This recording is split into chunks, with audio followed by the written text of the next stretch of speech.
For those who don't know who I am, my name is Brian Croft, and I live in Louisville, Kentucky.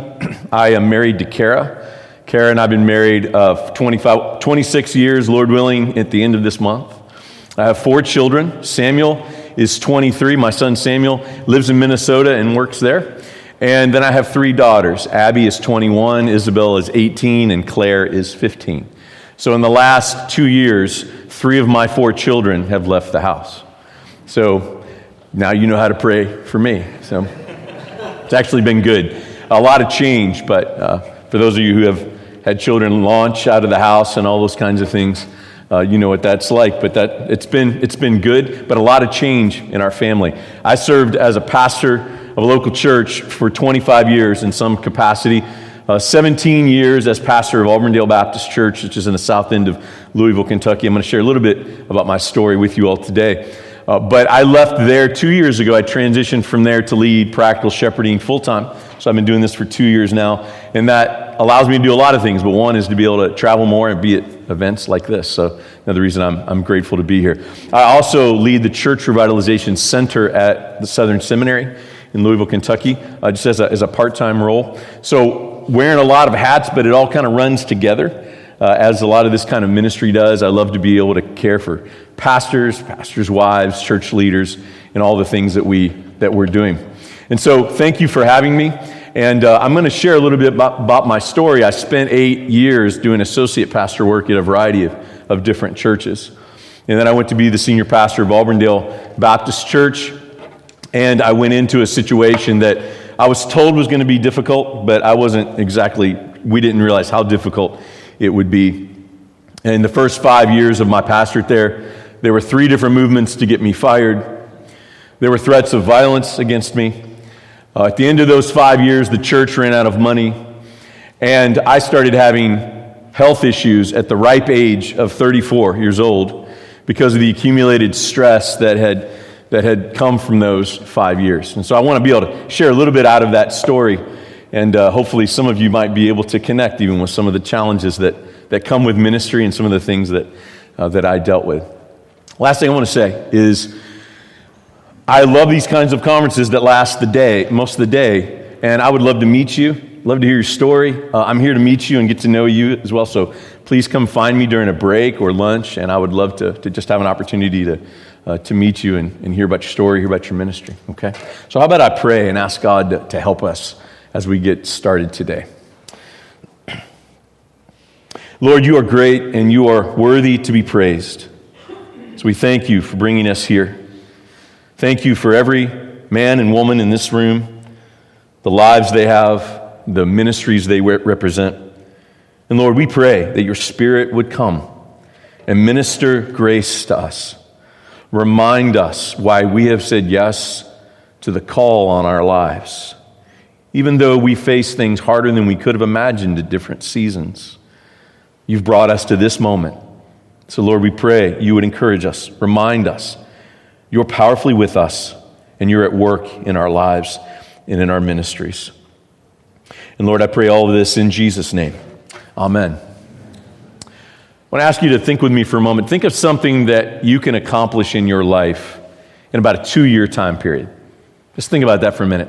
Think about it. There's a lot of things in 2 years that we can accomplish. I mean, I've watched people go get a master's degree or write a book, or I've watched people lose 50 to 100 pounds of weight in 2 years.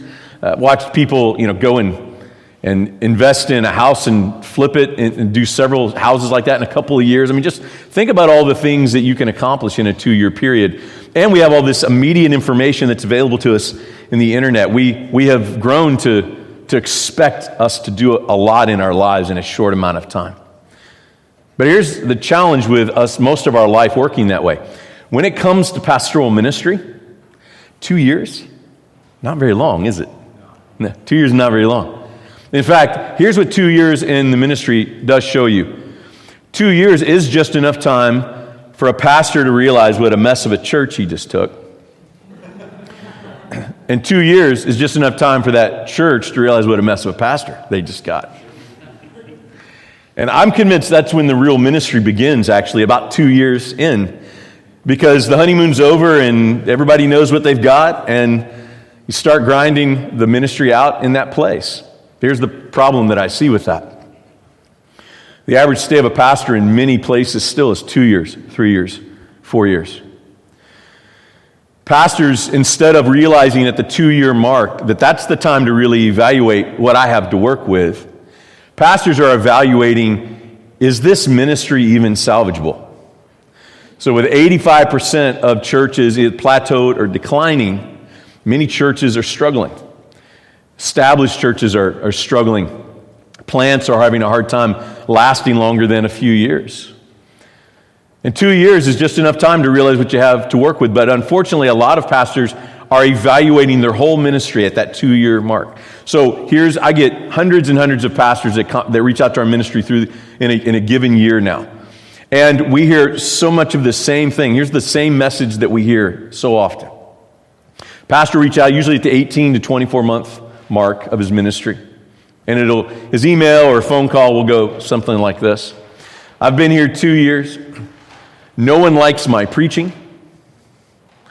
My wife's already done with this place. People are coming after us and attacking us. And some of my adversaries were on the pastoral search team that hired me 2 years ago. And then they say this, I'm ready to resign. And then many of them ask this question afterwards. They say, tell me why I shouldn't. It's almost like intuitively they know 2 years is not enough time. But this is so hard. Harder than I imagined it being. Harder than my wife imagined it being. That I'm not sure how much longer I can do this. And they're ready to quit. And I see pastors over and over again moving churches 2 years, 3 years in because they're making that evaluation. And what I'd like to put before you is a different paradigm for ministry. It's a paradigm that says that 2 years is just enough time for you to realize what you have to work with, and now it's time to really start grinding away and settle and really start pushing in faithfulness in the ministry. Not a time to evaluate whether I should stay here and go. Here's another part of this paradigm I want to put in front of you.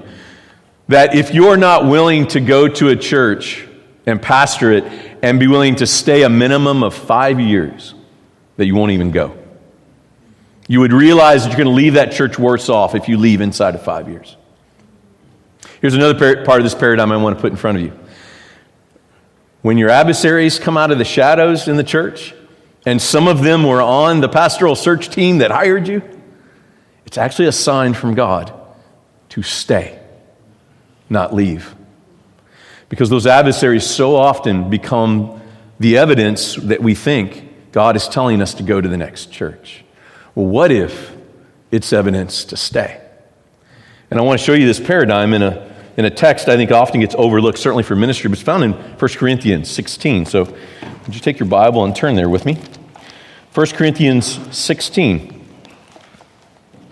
As you're turning there, I want to give just a little bit of background because we're jumping into 1 Corinthians. I don't know about you. As a local church pastor, I always found a great deal of comfort that the Corinthian church is highlighted twice in the New Testament.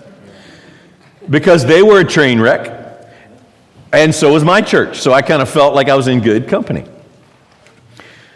And, we look at 1 Corinthians, we know this as the letter of just this giant correction and rebuke from Paul to the Corinthians, and rightfully so. There were reasons Paul needed to write to them because of the things that were going on. But there's a couple things we missed from 1 Corinthians, and that is he starts the letter in chapter 1 by saying, I see all of these evidences of grace in you. He's highlighting that God's at work in the Corinthian church. That's the first thing he says to them. A lot of times we miss that because most of the letter then gets into this giant correction that Paul makes to them. And remember, these letters were being read aloud when the whole church would gather. Can you imagine being a member of the Corinthian church?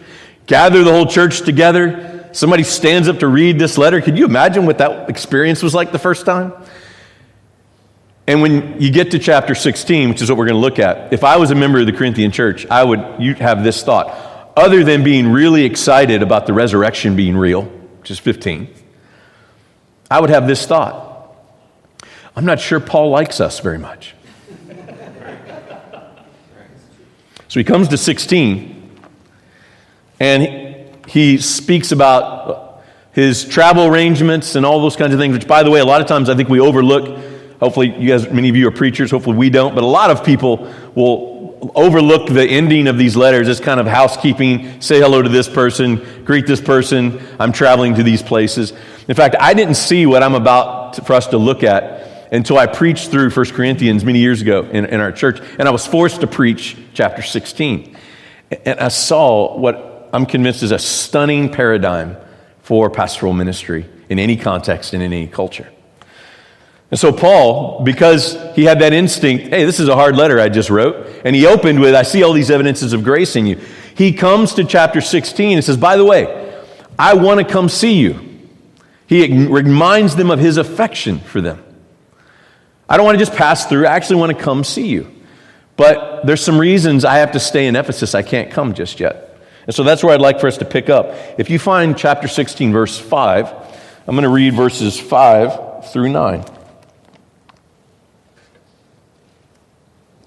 Paul writes, I will visit you after passing through Macedonia, for I intend to pass through Macedonia, and perhaps I will stay with you, or even spend the winter, so that you may help me on my journey wherever I go. For I do not want to see you now just in passing. I hope to spend some time with you, if the Lord permits. But I will stay in Ephesus until Pentecost. For a wide door for effective work has opened to me, and there are many adversaries.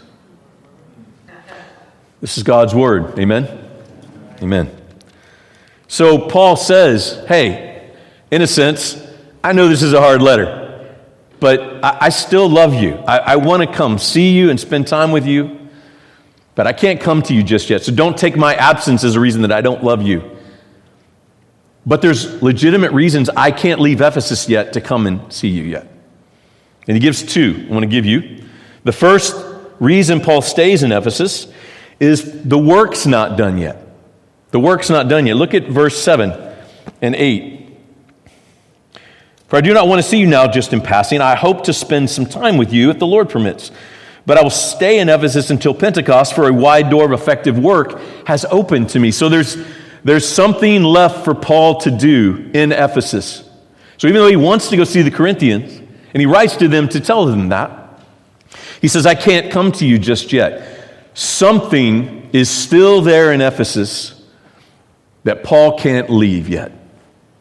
He doesn't say exactly what that is, but I think this helps us in a ministry paradigm that one of the ways to determine if we are done in our ministry post is not if it's hard, but if we're done doing the work God has called you to go do in that place. And he says, I want to come to you, but I can't come yet. That open door of effective work has come.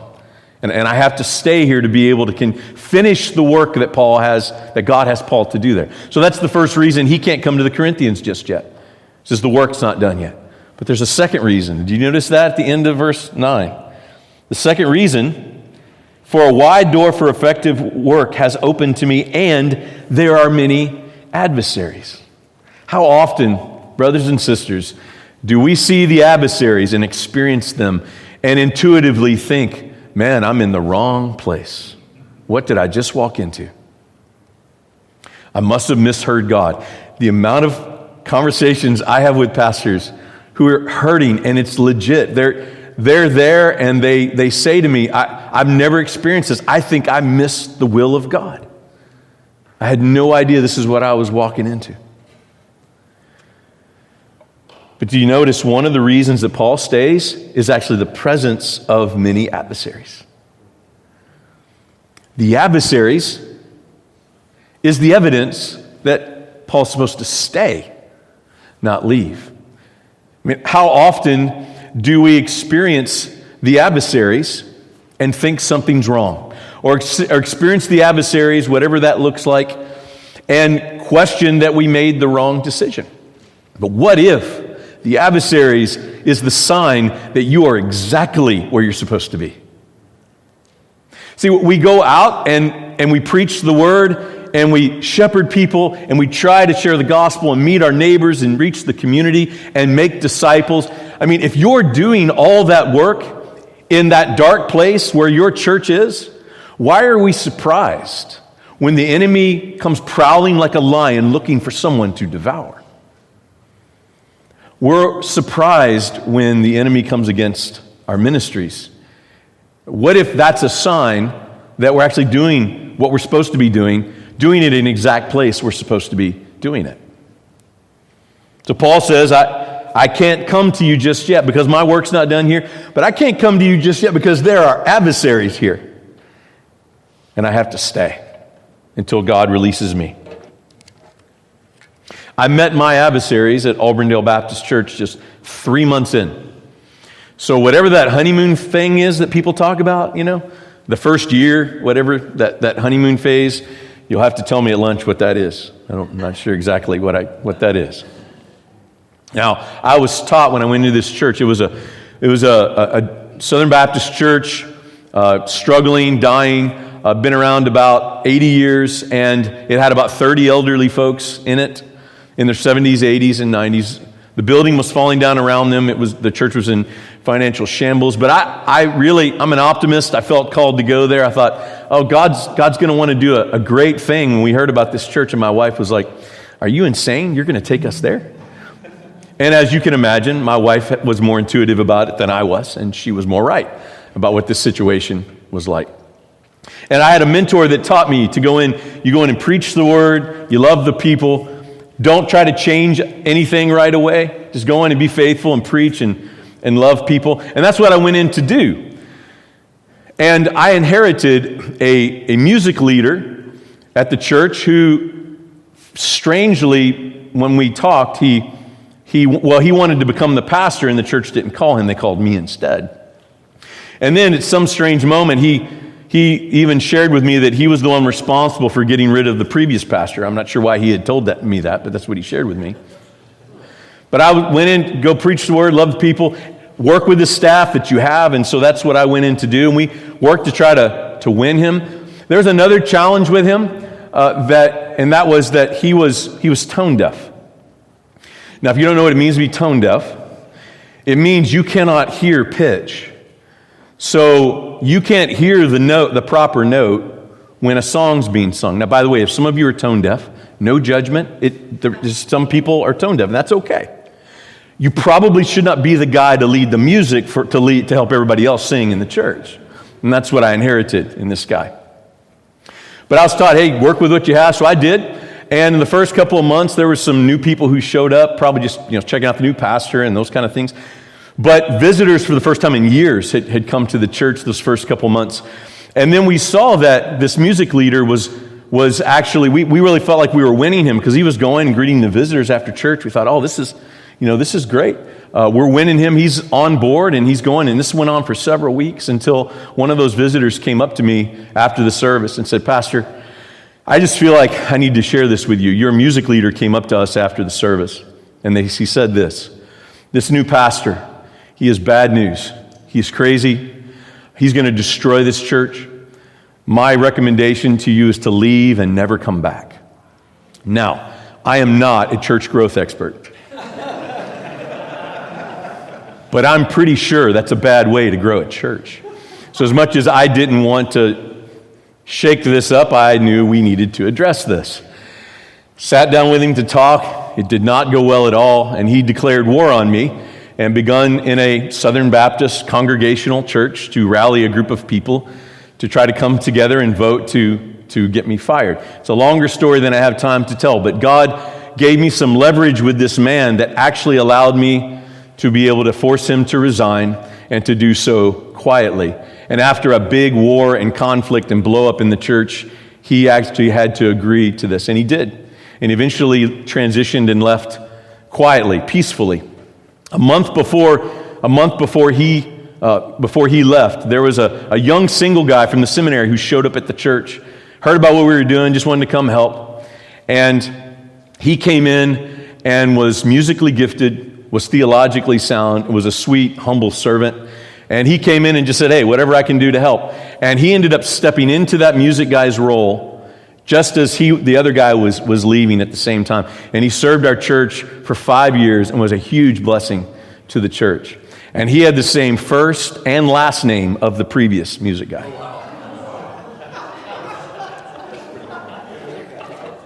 So as you can imagine, I'm a bit intrigued about what's happening here. 3 months in.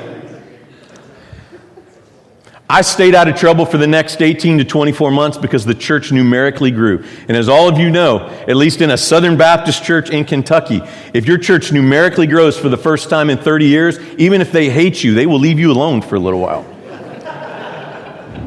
So I stayed out of trouble for about 18 to 24 months until I went to a deacons meeting. And as some of you will know, the typical SBC setup of a church is a single pastor with deacons, but the deacons function as pseudo-elders, but oftentimes do not qualify to be elders.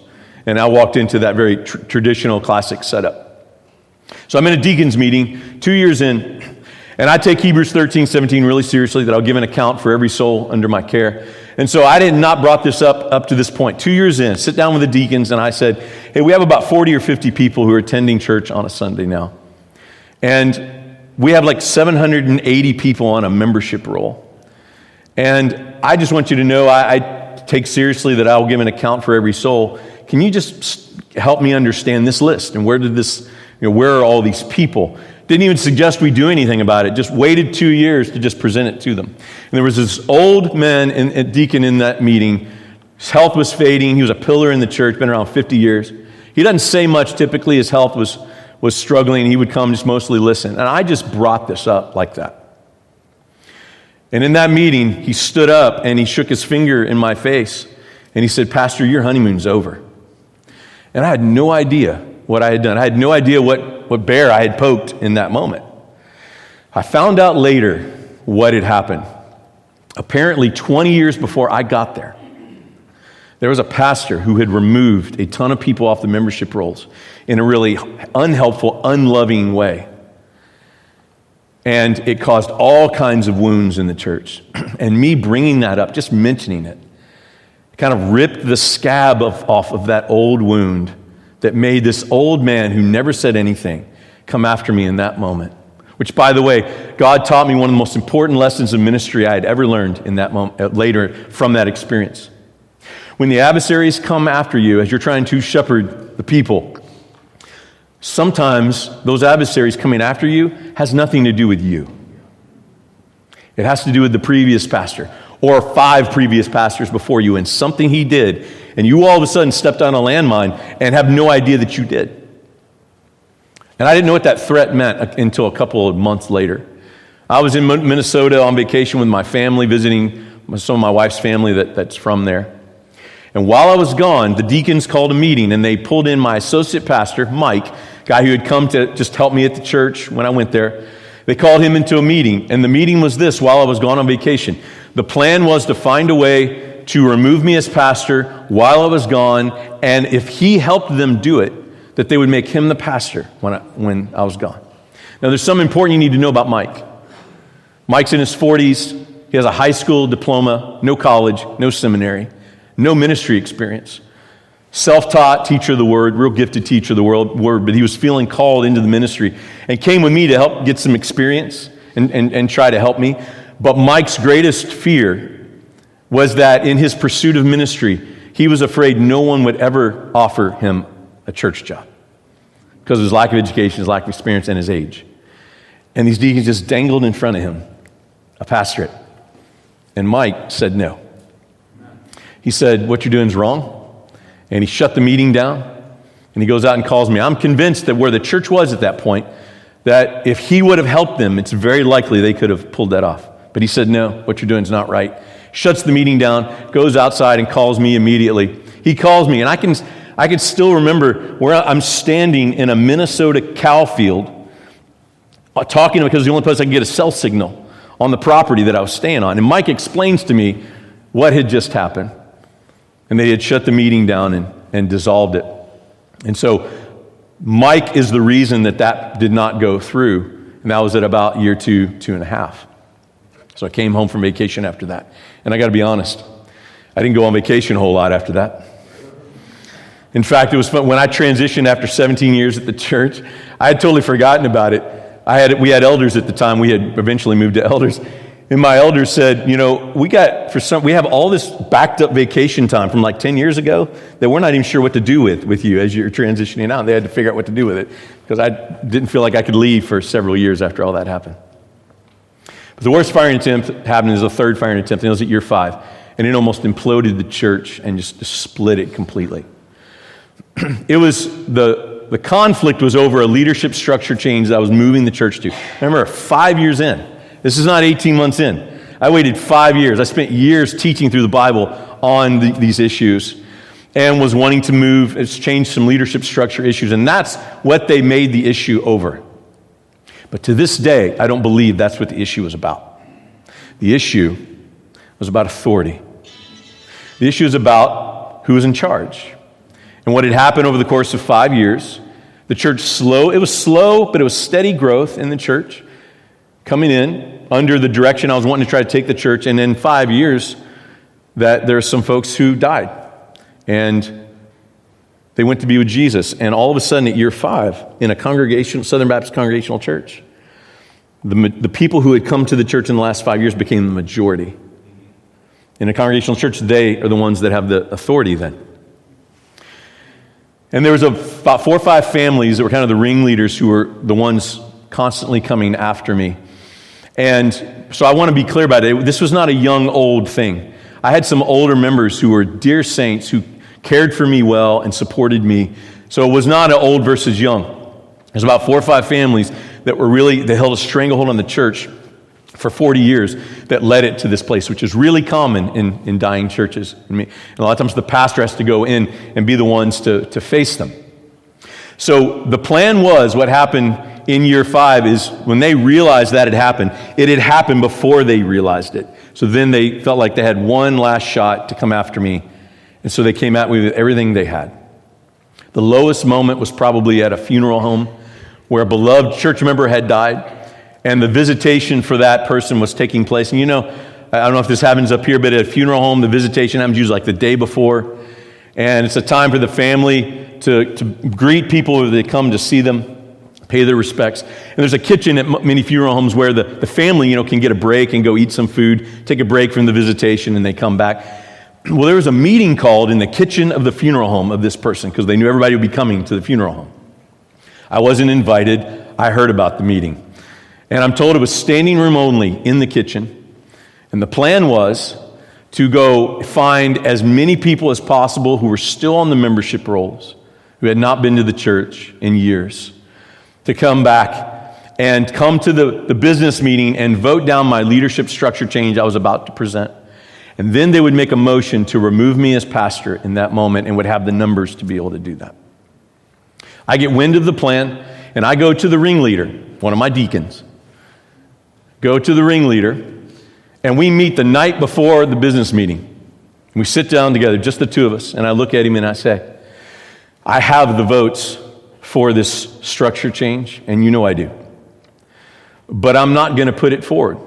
I'm going to back off because I see that if I do, we're going to destroy this church. And if we do this, the church will not survive. So if I back off in what I was going to put forward, would you back off in all the stuff you were doing because we're about to destroy this church with what's happening? I had no idea what he'd say. And he said, okay. He agreed. He even seemed a little thankful about it. And we agreed together on one thing. We wouldn't tell anybody what we agreed to. It'd just be between us. And he agreed to that. We come in for the business meeting. It is packed. It's standing room only in our fellowship hall. I met church members I hadn't met my entire time after 5 years. I thought, why didn't I do this sooner?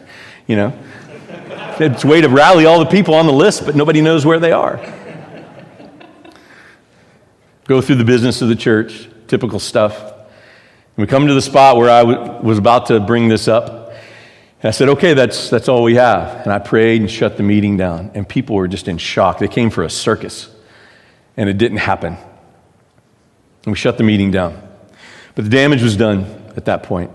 In the next 2 months, 30% of the congregation left. Some of them were dear friends of mine who had come to the church at some point in those 5 years, who had been poisoned with lies from the other side of people trying to pull them to their side, and it was just a giant mess. In that moment, the bank account hit 0.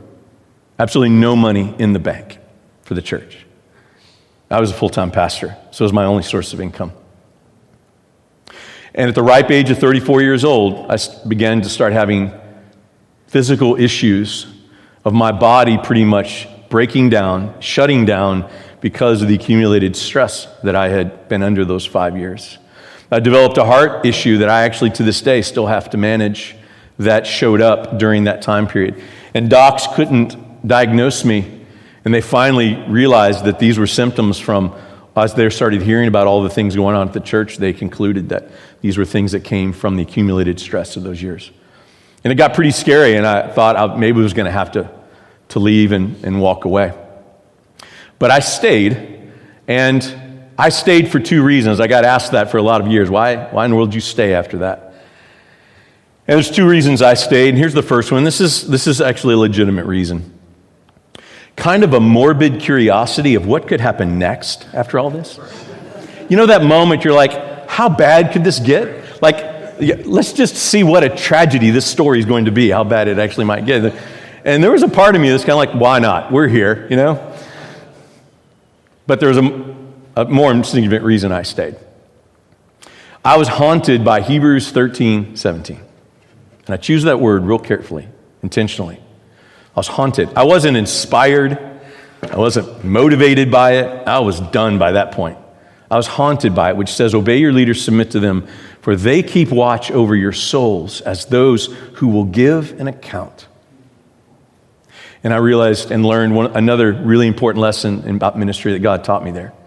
I will give an account to the souls that have been entrusted to my care, and that includes the people who don't seem to like me very much right now. So I stayed.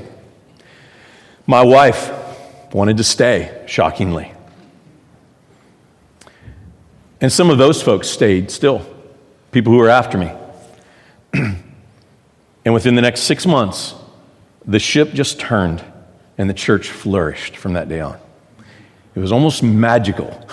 It was almost like God, in his mysterious and wise providence, ordained those 5 years for me, to shape our church, and the church started to flourish after that. And I stayed another 12 years before I transitioned out 2 years ago. And I learned some lessons that I would not have learned had I left at 5 years. And by the way, if I stood up here and said, and after all that, my health tanked, and I had to go get a job, and I left, none of you would fault me for leaving after all of that. But I stayed, and some of them stayed. And you know what happened the next 5 years? Most of the people who were leading those firing attempts and were going after me, God completely reconciled and redeemed our relationships the next 5 years. To where when I left the church, they were some of the dearest people in the whole church to me. The people who were trying to get me fired in the first 5 years. So I learned some important lessons the next 5 years after those 5 years, and I want to share them with you. I've got 5 lessons. So if you're writing things down, I would encourage you to write these 5 things down. 5 lessons. Number 1.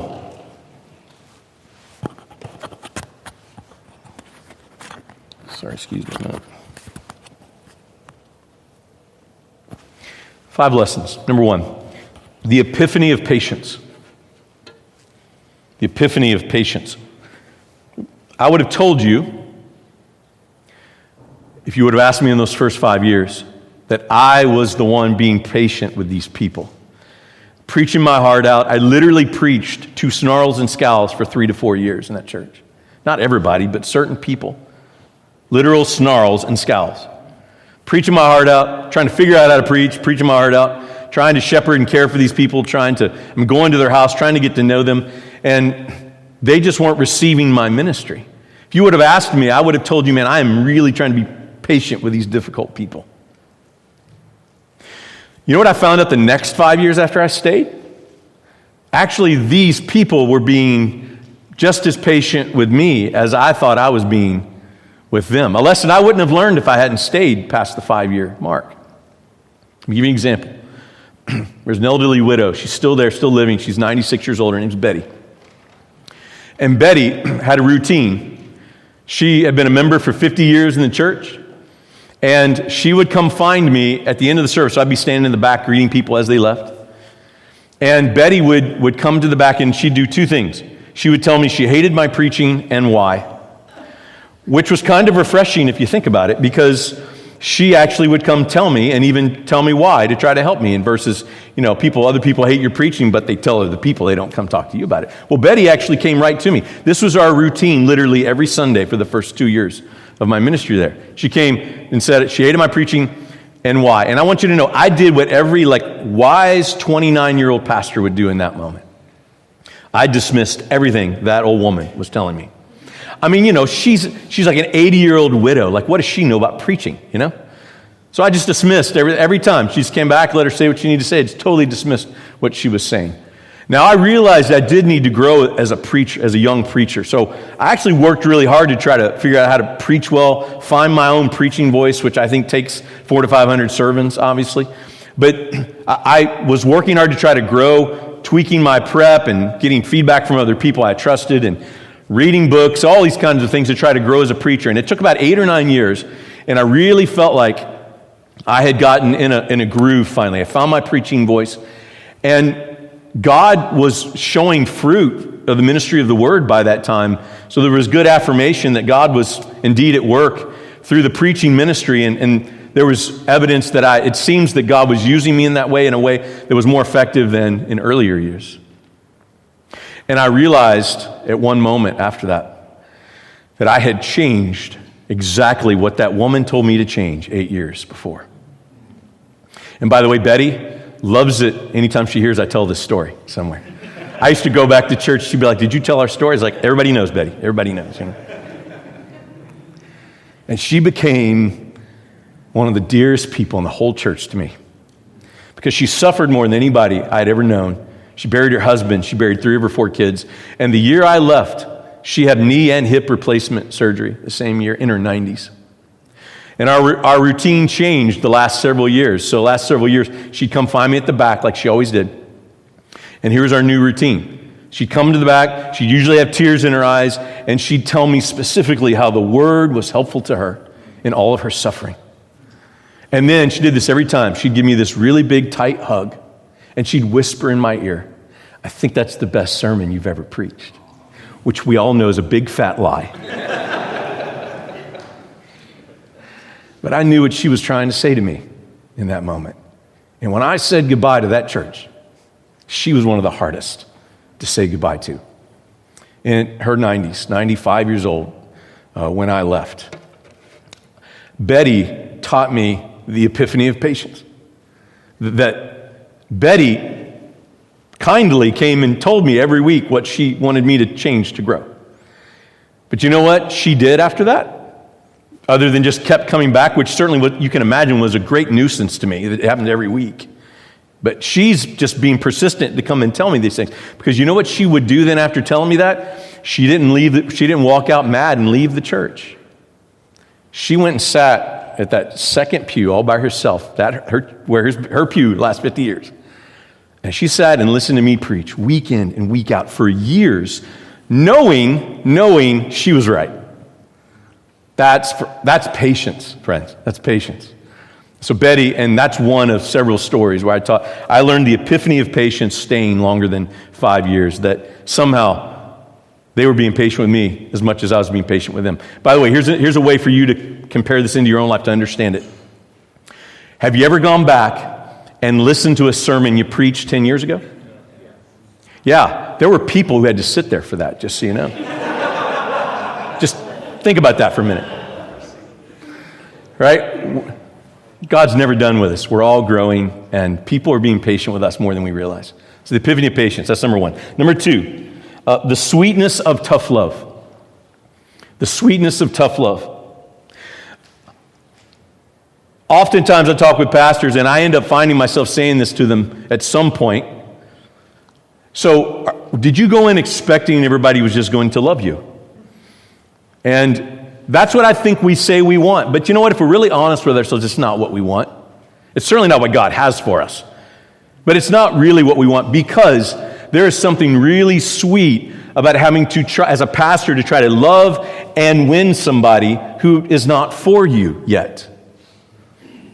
Now, I know that's hard, and I know that it's challenging to try to love people who don't receive your ministry and love you back, but I think it's part of God's plan that He's got those people in our churches, that we somehow have to love people who are hard to love. And many times, some of these people are just difficult people. Some of these people don't know Jesus, by the way. To this day, I'm convinced I had a deacon who to the day he died did not know Jesus. That was a pseudo-elder in our church. Imagine that. And I know some of you walked into those types of situations. But there is nothing like having someone come after you like that. And God does this redeeming work and reconciles you and redeems your relationships with those people. So just imagine with me for a moment. Don't say the name out loud. Think of your biggest problem or adversary in the church right now. Whoever's maybe coming after you or giving you grief or criticizing you. Imagine 10 years from now, they're your biggest supporter. Would you stay to see that happen?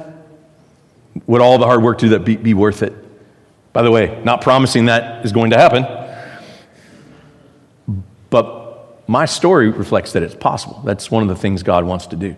There's a sweetness in tough love. There's a sweetness to win someone who was not for you, but through your love and pastoral care and help. And being there in the moments where they need somebody, that moment of tragedy, that moment of pain, that moment of loss, will knit your hearts to them and them to you.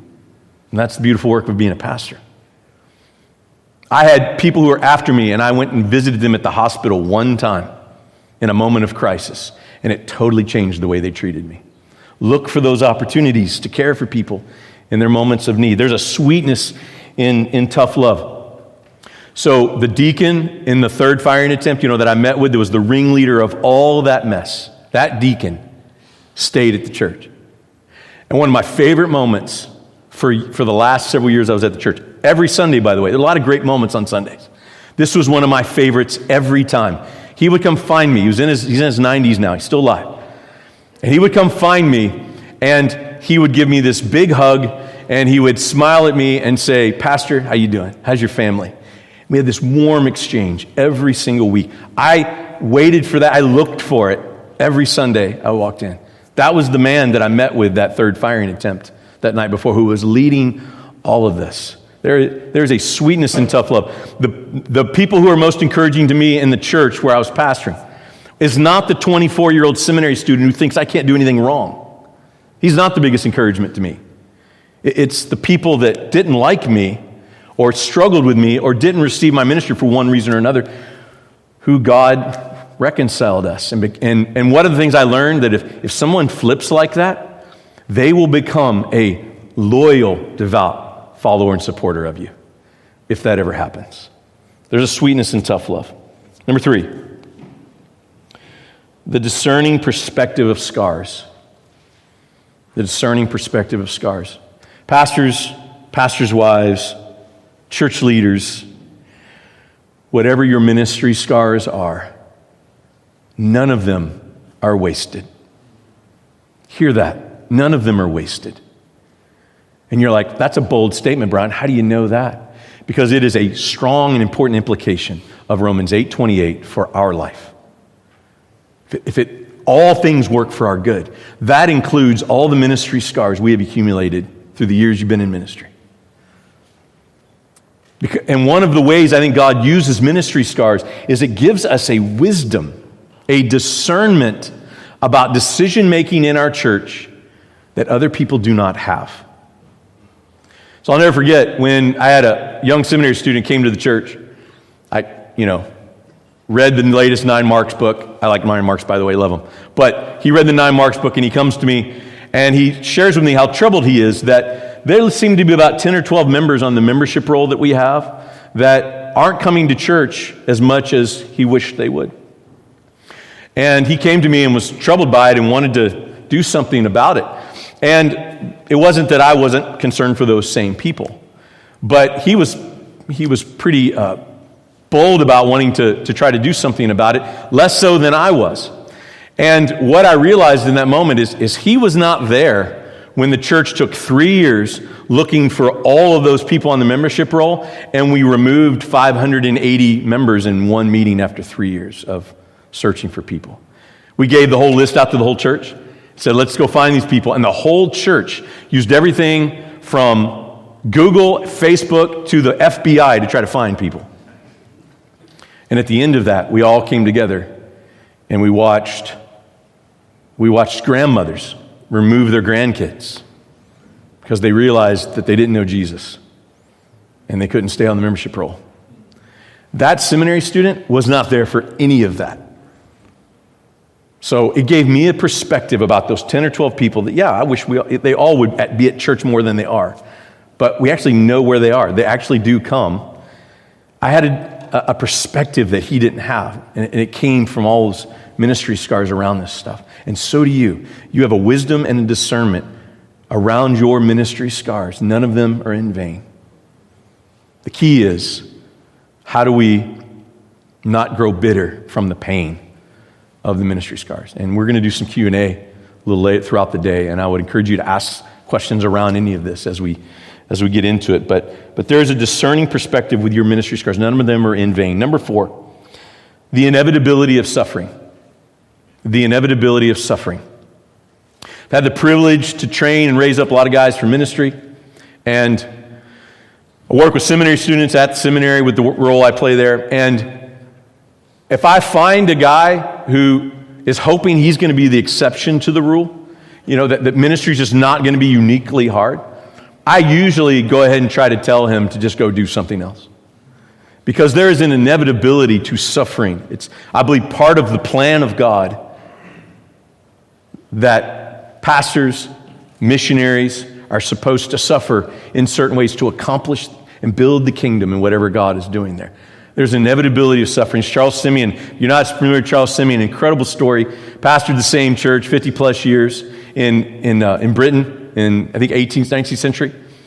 And Simeon went through all kinds of horrific suffering as a pastor of this church. And at the end of his life, he's in his 70s, and he's addressing a group of pastors, and he says, brothers, we must not mind a little suffering. And Simeon suffered a lot. There is a purposefulness in the suffering. So it's inevitable, but it's okay because of the 5th lesson I learned looking back on those 5 years, and that is the steadfastness of the chief shepherd. The steadfastness of the chief shepherd.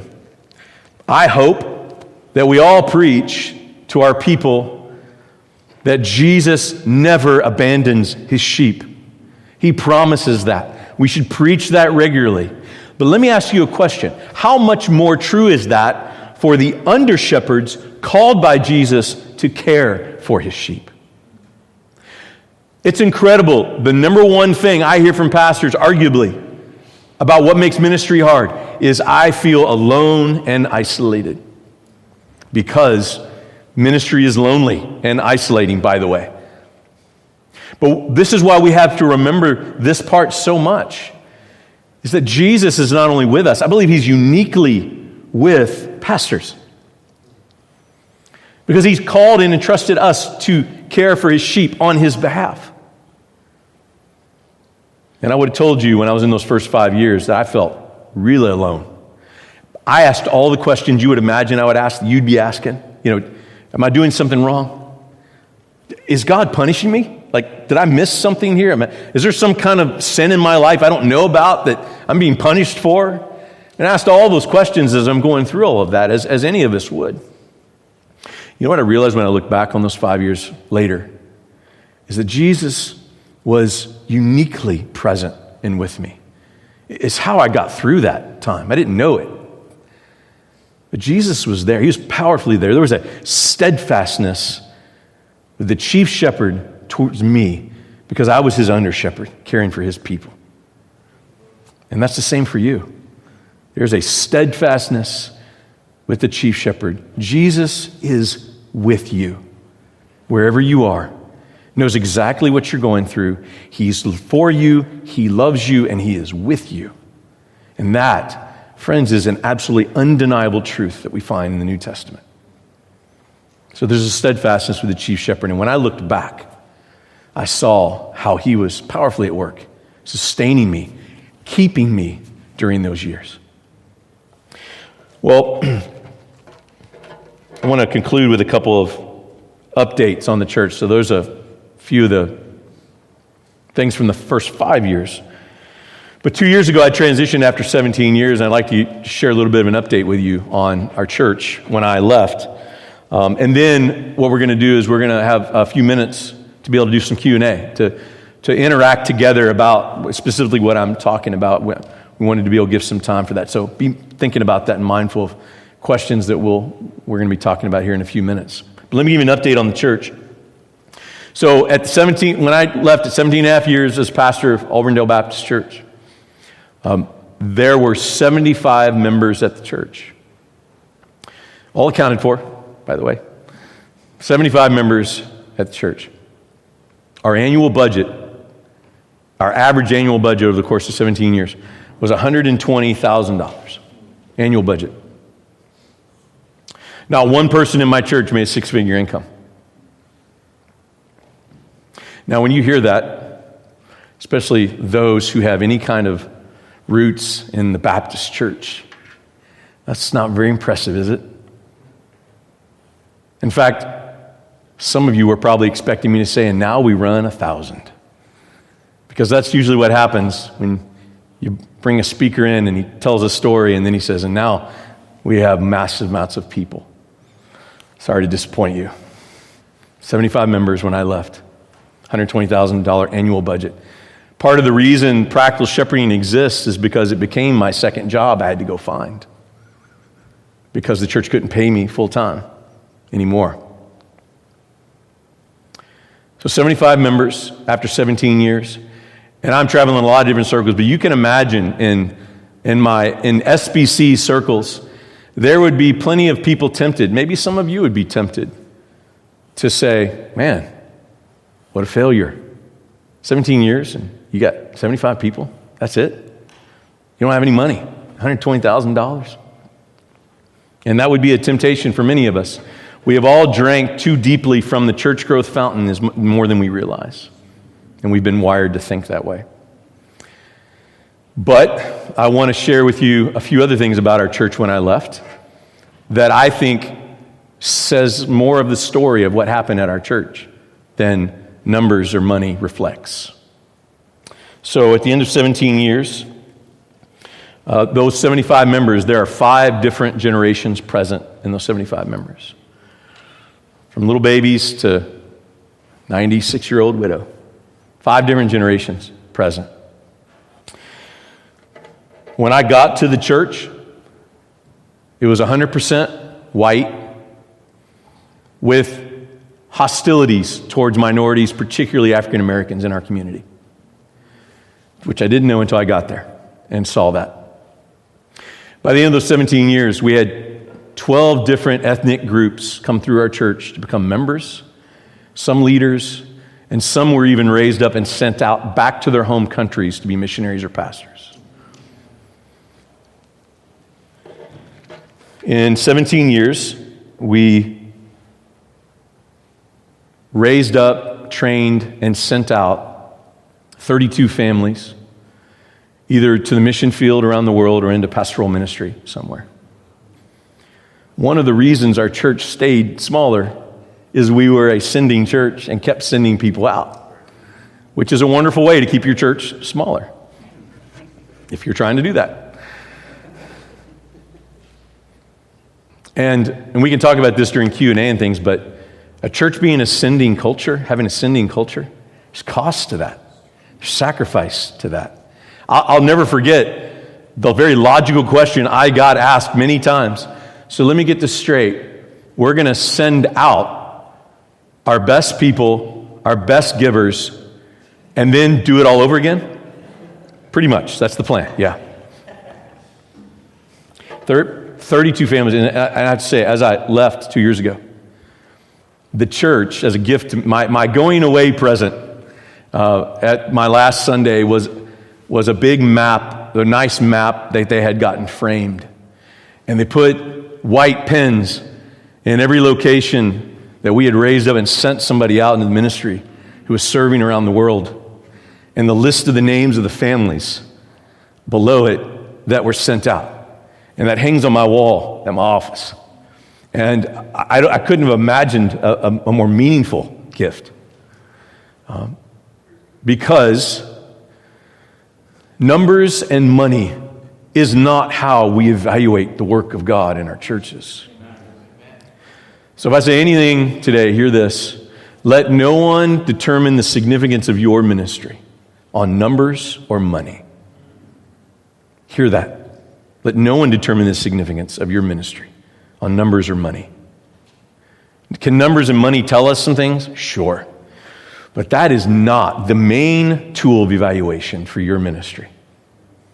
And as I'm told, that is particularly important in New England, to make sure we do not let numbers and money be the determining factor. Because the goal, to take it back to 1 Corinthians 16, the goal that God calls each one of us to is faithfulness. It's faithfulness. Faithfulness for where He's put you in that place, for you to do it as long as He's asked you to stay and do it. That's the goal. That's the evaluating tool. Is, have I been faithful for what God has called me to do here? Let no one evaluate the significance of your ministry on numbers or money. The goal and what God calls us to is faithfulness. And let that be the evaluation tool of your ministry to determine, are you where you're supposed to be? And is God at work? Is God at work? So what I want to do for a moment, I'd just like to ask everybody to let's bow our heads a minute. I've said a lot, and we're going to move to a Q&A time here in a minute. But I would like to give you a moment of silence, if you would. Just maybe just acknowledge one thing maybe. One thing that God has stirred in your heart as I've talked. About you, about your ministry, about maybe lies you've been believing about your ministry, in your life, in your calling. I'm going to give you a moment of silence just to acknowledge what that is to God, and whatever you need to say or do with it. And then I'm going to close us in prayer, and then we'll move into a time of just informal Q&A. So let's take a moment and have that silence. Lord, I just ask in this moment that you would minister grace to each dear soul here. Remind them of your love for them. Remind them of your faithfulness to them. Lord, give us eyes of faith to see what we can't see, and that's that you're at work, maybe in ways we don't understand and we can't see. But Lord, give us faith today. Increase our faith. Encourage us that you indeed not only have not forsaken us, but you are using each person here, doing exactly what you want to do with them. So Lord, mold and shape us to the men and women you want us to be, to serve you in the place you have us. And I pray all of this in Jesus' name. Amen. Amen. So I'd like for us to take a few minutes. We thought it was a good idea to let you best maybe ask some questions, and I want to encourage you to just, step out, be bold to ask the question. I do this all over the world, and I can assure you, whatever your question is, there's probably other people thinking the same question. So feel free to ask that for the benefit of others. So, yes, sir. Talked with a ton of friends, pastor friends, and I wondered if it was, in what ways it was similar for you, and actually for your wife as well. When it came to some of the major battles and things in interpersonal stuff, were there times when it was easier for you to forgive and or move on, and harder maybe for your wife? And if not, yes or no, but how have you worked through that, and also how do you work through it? Mm-hmm. Yeah, thank you. Good question. So the question is, how my wife and I work through the pain of facing all of those things through those years. Yeah, it's an ebb and flow, as you're alluding to. That some days are better for one than the other. What I need to acknowledge that there's some days that I seem to do okay, and just how to care for my wife through that time. And there are some days that I did a terrible job of caring for my wife. So I need to acknowledge that. What I eventually had to learn is, well, first, that nothing prepares you for this. Like, I don't know if you noticed, seminary doesn't prepare you for that. Theologically trains you well. Praise God. I work at a seminary, okay? But it does not prepare you for what I'm talking about. It doesn't prepare you for what you walked into. I don't have to know your story to know that's true. So part of it is realizing, okay, we have both gone into this, and this is new territory. So the first thing I would say is, like, be gracious to each other, recognizing that this is going to affect us in different ways. I've often said that the hardest place, there's one other harder place than to be the pastor who's being attacked, and that's his wife. Because a pastor who's being attacked can choose to fight back. I mean, we got to pick our battles, but you can choose to fight back. I have yet to hear a scenario. If you have one, please share with me later. I have yet to hear of a scenario where a wife fights for her husband in the church and it goes well. So wives oftentimes feel trapped to have to just not fight for husband, because that's usually going to make the thing worse, whatever's going on. So coming to realize that that's the case, that this is even harder for her than it is for me, hopefully allows me to have some compassion and empathy towards that. When I started to realize that I think helped. Finding a balance to talk through it together. So this is the thing that can create a lot of loneliness in a pastor's family, is pastors trying to too much so protect his wife from all this stuff when she knows stuff's going on, And yet, so here's the balance that I eventually found that I encourage pastors with. So your wife is not your fellow elder. So she is not responsible to carry the same burdens you have. It's part of your calling. It's not part of her calling. So when a pastor, I think, is imbalanced in this, he'll go and just dump everything on his wife just because he needs somebody to talk to. He's not thinking about that stuff. But all of a sudden, he's just burdened his wife with the same burdens, all the same burdens he has. And it's not what her call is. It's his call. And yet, on the other side, I've watched pastors try to hide everything from their wives, thinking they're protecting them. But here's what I learned, and this is what I learned in my own marriage. I'm not protecting her from anything. I'm making her feel more alone, because she knows something's going on. My wife's a whole lot more intuitive than I am, and she sees what's going on. So, I come home from a hard deacons meeting one night. How'd the meeting go? Fine. She can tell I'm all messed up, from what just happened. And I just made her feel more alone and isolated than when before I got home. And I think I'm protecting her. So what I've learned is,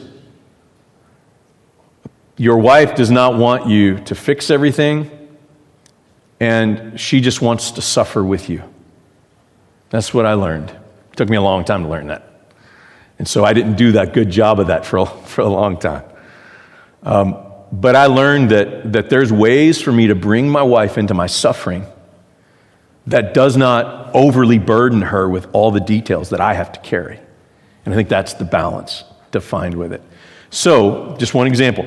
There's a way, when I come home from that deacon's meeting, that hard elders meeting, or whatever it was, and she can tell it was a hard meeting. How did the meeting go? I think overall things went okay, but it was hard. There were some hard things said to me. There was a couple specific criticisms. They said this, and I can bring her into what my suffering and what was hard. But did you notice out of that, I didn't say in one person's name. I didn't get into specific things that she doesn't need to know. Because if I say it was so-and-so, that's the stuff that then makes my wife then have to all of a sudden battle anger and hurt towards that person. But I can bring her into my suffering without having to give her every gory detail about what has happened. And I believe that's the balance to try to find. Because your wife wants to suffer with you, but your wife is not to carry all the same burdens that you carry as a pastor. So that's the balance that I think you seek to find, which I did a terrible job of in the early years. Kind of just was more in shock about what was going on. I will say this, because I get to ask this question a lot. Why my wife want to stay after all that? Well, it's a good question. My wife's a bit of a feisty gal, opinionated, and she's a fighter. So when I wanted to quit after those 5 years, she's like, You crazy? We're not leaving now, And I think God used her in kind of a moment where I was like, man, I'm not sure if I can keep doing this, And that was helpful. But I will say this. Joel, is this being recorded? Okay. That's fine. I just want to know that before I ask you to say certain things. So I would say that God used my wife to be a rock and support me in those early years and coming out of those years. But then there was a toll that happened later that I'm convinced, in part, was almost kind of a delayed reaction of all the stuff we went through. And then I had gotten into a ministry schedule and pace. It was just unsustainable, and it just kind of crushed my family. And so 10 years into my ministry there, my family pretty much imploded. And the church is flourishing, and practical shepherding is flourishing, and I'm so depressed I can't get out of bed. So that was another season of my life, and part of what made it hard is just a ton of stuff my wife had some pretty significant struggles. And part of it had to do with me and how I was leading our family and trying to care, my lack of care for her. Part of it was this ministry schedule I had created that was not sustainable. But I also believe part of it was what we dealt with earlier. So I would almost say be aware of your family life, that there could be a delayed reaction to some of the suffering that you endure in your ministry and in your family. So I want to add that to it. Thank you for your question. Other questions? Yes, thank you. So I know, as you continue, when you talk about being patient and then your congregants being patient, and I guess what I'm asking is, I know it's easy to say just lean into Jesus to be patient. But I guess what I'm asking is, what are some of the practical ways that you really, what are some of the rhythms and things that you did to really help you move beyond, I know you said your wife helped you stay after 5 years, but what did you really do to kind of lean in and drive it home, I'm staying, no matter what, Lord, because I know you need me to be here. How did you fight through that temptation to just pick off? Yeah, good question. I'm going to maybe answer this in some ways you're not expecting, but so I did martial arts for 25 years. So I needed to hit something regularly. It was one of the ways I dealt with that. And then I had knee surgery 3 years ago, and the doc's like, yeah, your running days are done, and your kicking days are done. So I took up boxing, so I can still hit something, It just became really therapeutic and helpful, So that's one answer I would get, in other words, and kind of half joking and saying that, but not really, is that we're human beings. We feel pain. We feel emotion. We feel hurt. So often, pastors' wives think, I don't get to be human in this role. But we just are. When people say stuff, it hurts. And I got to deal with that in a healthy way. If I don't, I'll deal with it in an unhealthy way. So, exercise is a really healthy way to deal with the stress. So, to answer your question, my routine was every Saturday night, we put kids to bed. When they're little, put them to bed, same time. My wife would go chill somewhere. And my routine was I would go on a really hard run on Saturday night out in my neighborhood. And I would run to exhaustion. And I'd come back, I'd drag myself home, I'd shower, and I'd go to bed. And I would sleep well because I had kind of released all of that stress in a naturally healthy way. It allowed me to be able to lay down and sleep, not knowing what was waiting for me the next morning. Sunday when I'd walk in. My associate pastor, Mike, it got to a point, literally, he would wait at the front door for me, or the side door I would come in, and intercept me to take me to my office, because it was such a gift to have somebody like that, because people would be waiting at the door to pounce on me for something. And his goal was to get me to the service and to allow me to preach my sermon before I had to deal with whatever I was going to be dealing with. So, exercise to deal with the stress.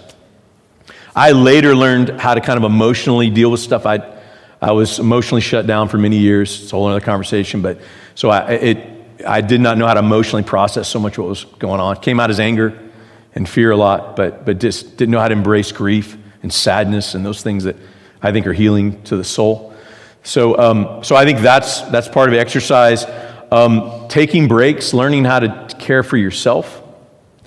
A lot of pastors think that part of the sacrifice of ministry is I have to sacrifice myself.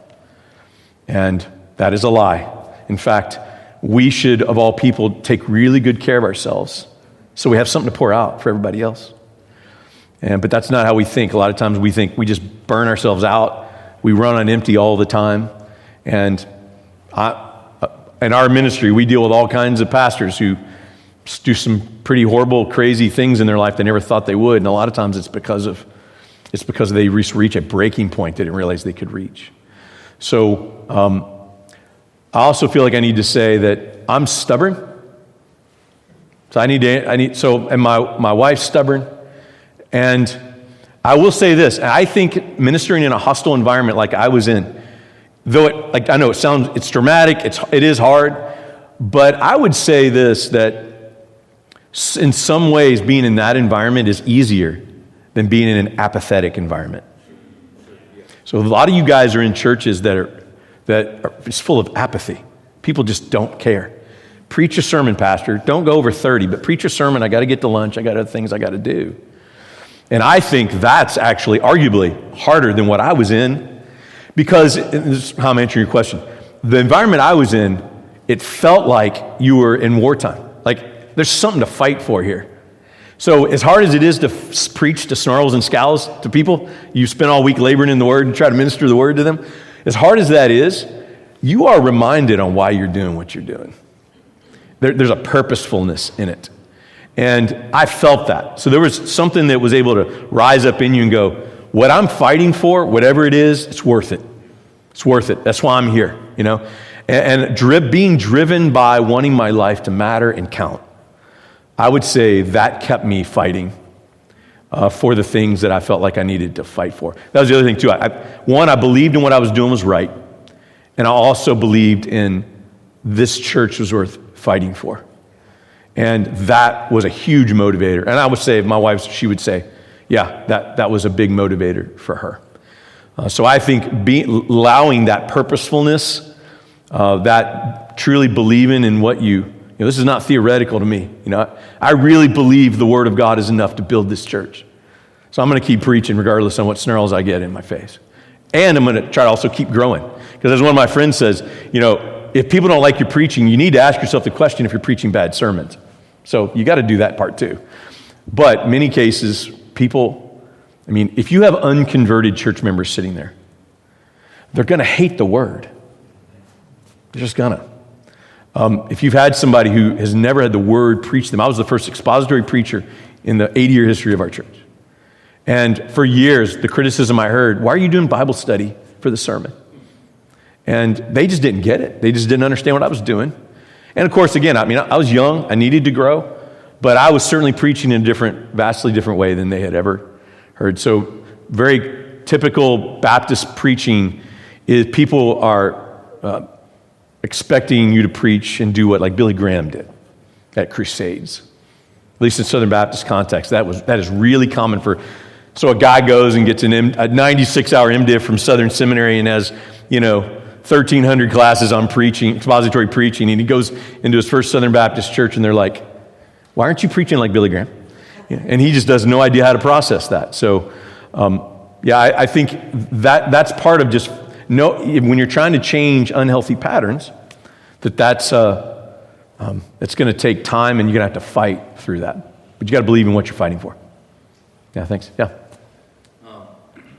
So I think you touched on the culture difference, right? In Kentucky, it was contentious, but I think at least there was a lot of engagement as opposed to apathy. And I think, at least in my experience, my adversary isn't as much the negative engagement, but rather the lack of engagement altogether. And I want to touch on when you left, you said there were about 75 people and they were accounted for. And that means that somehow over the years, you helped build a culture of accountability within the membership. And I'm an insecure person, I have a lot of fear of how people will respond if I say, hey, I haven't seen you at church in 3 weeks, right? And I'm afraid that I'm going to let the guy away or whatever. How do you build that culture of accountability and say, hey, you're a member here, and in the process of dropping off a lot of those members from the role, you clearly had to have some difficult conversation. How did those conversations go? What did you feel was the best approach to build that culture of accountability in the church? Mm-hmm. Yeah, good question. So I think the easiest way to do it is you change the culture by the way you bring in new members from that day on. That's the easiest way to change the culture. Because to try to get, a 75-year-old to think differently about membership, I mean, God, the Spirit can work, but I'll never forget. So my deacons came to me a couple months into the church, and I was shocked. I wasn't going to fight this battle at all, but they came to me and they're like, hey, there's some new people visiting and stuff. Just in case any of them want to join the church, do you know how do you want to take in members? And I thought, well, really? We're going to have this conversation, but since you asked, I shared with him, by the way, in our church, the routine was if you wanted to come join the church, you came forward during the invitation and told the pastor, hey, I'd like to become a member. And the pastor turns around to the congregation, says, this is so-and-so. They'd like to become a member. All those in favor, say aye. Church goes, aye. Came a member on the spot right there. That's common Baptist polity. If you don't experience that, that's really common. Okay, some of you apparently have in one way or another. So when they asked, well, how do you want to do this? Well, I said, well, actually, I'd kind of like to have a process, So I'd love to meet them before I become a member. I'd like to hear their testimony so I can know they seem to know Jesus before they become a member. A little less snarky than that, but these are things that are pretty obvious to me. We don't want people to become a member unless we can cover these basic tenets. And I'll never forget this 80-year-old deacon. He helped build the building. He drew up the plans to build the building. He looks at me and says, young man, let me get this straight. We've had 5 people join this church in the last 10 years, and you want to make it harder. And I said, well, I see your point, but yes, sir. That's what I'm proposing. They thought I was insane. But they're like, go knock yourself out. They're just like, this is going to be comical. And in the first year, we brought in, I think 10 or 12 new members. And I'll never forget the deacons meeting after the first year of this. So I instituted not even a formal process, just, hey, I need to meet with you first. I want to just meet you and get to know you a little bit.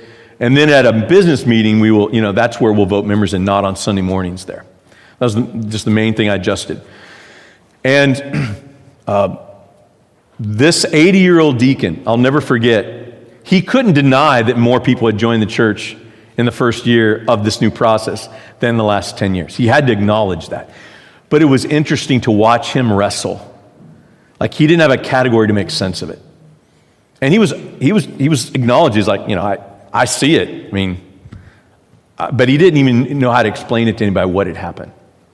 And so I would say that's how you change the culture is if with new members coming in, set the bar where you want that culture, that membership expectation. And as people come in to join the church, you do the best you can in an informal way, I think, to bring those people in under that. Because here's what I watched happen. In 10 years, as older people died, as younger people came in, because our church was about to die. So in 10 years, 90% of the church had come in under that new membership. The culture was changed. But it took 10 years. And it primarily came from the new people coming in. But here's what also happens on this other side. Be having gracious conversations with long-term members, Try to involve them more. Continue to pursue them, When they're not at church, call them. Hey, I noticed, I just noticed you weren't at church. I just wanted to see how you're doing. I wanted to check up on you. Yeah, man, I miss church twice a month normally. Yeah, I know. But I still wanted to just reach out and say, hey, make sure you're doing okay. Missed you. Just wanted you to know I missed you. Right? You have to kind of come at it from both sides. And this is not something that changes in 2 years. It's like a 10-year plan to have your membership reflect that changes the culture because then you've brought in all these people under.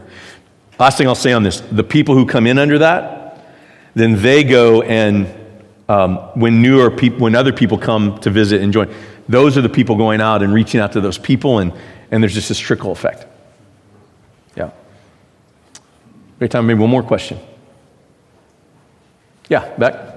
Saying you're taking over an existing church and you have a leadership structure already in place, and maybe the philosophy and theology and such things, the way they do things is radically different than yours, or they think your stuff is off the wall.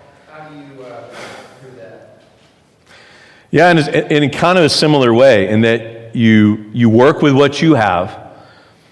So I want to say this. You may have a leader that you're like, there's no way this guy's going to be a leader long term in our church. There's just no way. And you might be right.